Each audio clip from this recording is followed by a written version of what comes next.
When a young man's secret about his past is revealed, he must do everything he can to protect the world from the most dangerous power. Will he be able to prevent the world from this approaching carnage before time runs out? Hello, and welcome to our channel. Today we'll recap and review an American superhero and action movie called Shang-Chi and the Legend of the Ten Rings. Let's check it out. At the beginning of the movie, a man, Wen-Wu, on horseback and dressed in an ancient Chinese military attire, rides into town. He is a soldier, an unusual one actually. He has on his hands a set of rings held in suspension. As the battle begins, Wen-Wu uses his rings to displace his enemies. The rings wield a great amount of energy, and his enemies are no match for the strange power coming from them. It is further revealed that Wen-Wu is a bloodthirsty warlord with a terrible lust for power. With the strange rings, he and his men form a fellowship of some sort that conquers kingdoms and dynasties over time. Centuries later, in the year 1996, Wen-Wu, who has been granted some level of immortality, begins a new adventure to discover a mystical land called Ta Lo with magical powers. His unending quest for power is responsible for this search. As he approaches the strange town, the forest fights against him and his vehicle is thrown off a cliff.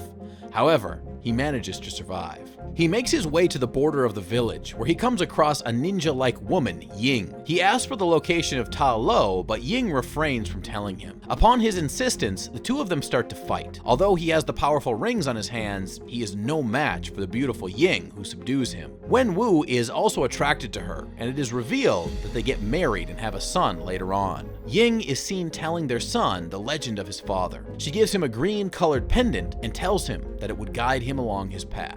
The quest for power almost always begins with a sincere desire to be protected. It can, however, degenerate into a lust for power, where people would do anything just to satisfy their cravings. This path soon becomes dark. It becomes self-destructive, and this is what happened to Wen-Wu. The scene moves to the modern day, where Wen-Wu and Ying's son, Shang-Chi, are seen getting ready for the day. He works as a valet with his good friend Katie. As they go to a bar, a friend of theirs advises them to get worthwhile jobs. She believes that the duo is really just wasting their lives and time with their current low-paying job. The next day, as they commute to their workplace, some suspicious-looking men get on their bus and begin to approach them. One of them, Razor Fist, has blades in his hand. Shang-Chi avoids them as much as possible, but they're interested in the pendant he has on his neck. When Katie confronts them, they hit her, and Shang-Chi springs into action, displaying great martial arts skills against his attackers. Katie is shocked, as she has never seen or known Shang-Chi to be a fighter. He defends himself and Katie against the attackers, and they're able to escape. Of course, Katie is excited that this modern-day Bruce Lee has always been her buddy without her knowledge. Unfortunately, the pendant has been taken from him by Razor Fist. As they get to his apartment, Shang-Chi explains to her that their attackers were sent by his father. He takes a postcard with an address on it as he further tells Katie about his sister in Macau and plans to go over there to save her from his father's men. Katie insists on going with him. On the plane, he tells her his real name and gives her a little backstory of his life. After the death of his mother, his father enrolled him in brutal martial arts training with the intention of turning him into a highly trained killer. When he received his first mission to take out a person, he refused to do so and ran away instead. When they get to Macau, they go to the address written on the postcard and arrive at a high-rise building where underground fights happen. A young man offers to help him find his sister, but on one condition. He shows Shang-Chi a viral video of his fight on the bus and tells him to defeat his opponent. Modern-day Bruce Lee walks into the ring as he awaits his opponent. Incidentally, his opponent turns out to be no other person but his sister. A happy reunion? Nah, his sister Ji Ling is a terrific fighter, and she wastes no time in kicking and punching her brother around. She is hurt from an incident that happened on the night that Shang-Chi left home and never returned even after he promised to be back in 3 days. This is the perfect opportunity to exert her revenge for his abandonment. Sorry, Shang-Chi, but from our point of view, you seem to be the one in dire need of protection right now. After the thrashing, Shang-Chi explains to her why he's there. With his pendant taken from him by the Ten Ring members, he knows that they would come after her pendant, which is similar to his. Ji Ling explains that she doesn't need his protection. Yeah, that's obvious. You don't have to rub it in. Shang-Chi gives her the postcard, asking why she sent it to him if she didn't need his protection. Jia Ling is surprised by this as she tells her brother that she never sent him the postcard. They quickly realize that their father is responsible for sending it. Almost immediately, the windows come crashing in as Wenwu's men come into the building, setting the stage for a lot of fighting and self-defense. One of the fighters snatches the pendant from Jia Ling's neck and runs to a waiting helicopter to escape. Shang-Chi stops him, however, and they begin to fight. When Shang-Chi has an advantage, his father, who has now arrived, stops him. Wenwu takes his children to his base of operations. Here, Jia Ling tells Katie how she managed to become a terrific fighter. She tells her that although she couldn't train with the boys, she watched every single training step and practiced them at night. At 16, she left home having acquired great fighting skills. At dinner, Wenwu tells his children a story of the love he shared with their mother. Unfortunately, her villagers rejected him, saying he was unworthy to live in their village. On account of this rejection, she left her people and moved away with him.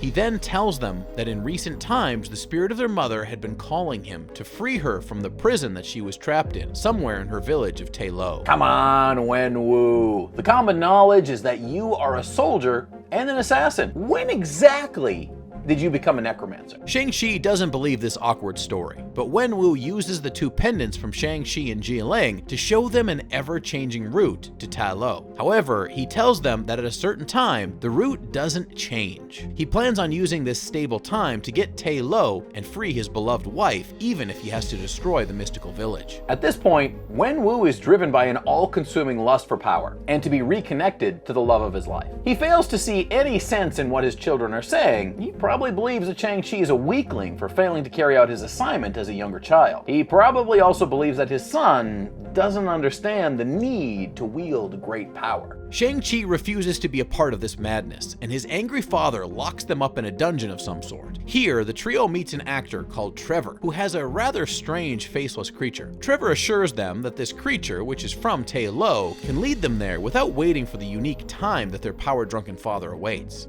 Talk about the blind leading the sighted. Jia Ling creates an escape route, and the four of them escape from there. Wenwu doesn't bother to pursue them as he watches them on security cameras. He tells his men to prepare to attack Tai Lo in a few days. The escapees drive through a path, guided by the strange creature. It helps them to avoid the magical trees at the border of the village. Eventually, they get to the magical village of Tai Lo. The villagers here are not so receptive. Well, no one's surprised. If only they knew what was coming. Shang-Chi attempts to explain his father's evil intentions to the village, but they are not prepared to listen to what he has to say, and they prepare to fight him. Their aunt, Ying Nan, intervenes, and they are let into the village. She takes them for a walk in the village and tells them what is possibly happening to their father. Many years ago, a dark entity attacked their village. It was referred to as the Dweller in the Darkness, an enemy so powerful, it fed on the souls of its victims. After they received some help from a dragon, they were able to imprison this evil being behind a gate. Nan believes that this is the being that is talking to their father by pretending to be their late mother.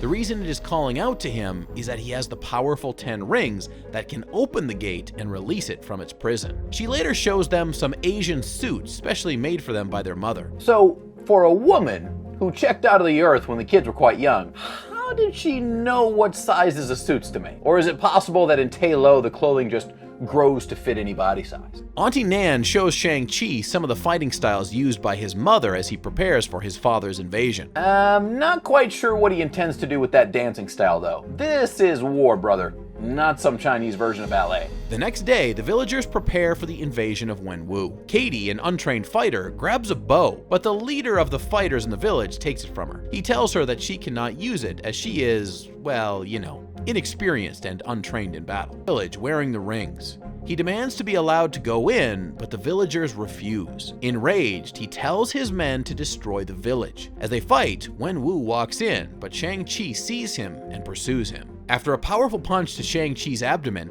his father sends him flying across a river. Wenwu hears his wife's voice calling out to him. He gets to the gates, where he believes she is imprisoned, and with a punch from his hand, which now has all 10 rings, he begins to crack open the gate where the imprisoned dark force is trapped. From the cracks, the minions of the soul-eating foe begin to fly toward Wenwu's men and the villagers of Tai Lo. At this point, both teams realize that it is a wise decision to work together, and they begin to fight by each other's other side. The minions carry the souls of those who they attack back to the Dweller in the Darkness. It needs the energies trapped in these souls to break free from its prison. Shang-Chi, who is drowning in the river, is visited by the dragon. Together, they rise from the waters and begin to fight the Dweller of Darkness. Wenwu gets into a fight with his son. This time, Shang-Chi uses the fighting style of his mother as he learned from Nan to fight his father. Wenwu fights by throwing his rings at Shang-Chi, but the younger man now knows how to control the rings, and he ends up taking all the rings from his father. He tosses the rings aside and tells him that he is being manipulated by the Dweller in the Darkness. As Wenwu ponders on these truths, the Dweller in Darkness breaks free and attacks him and takes his soul.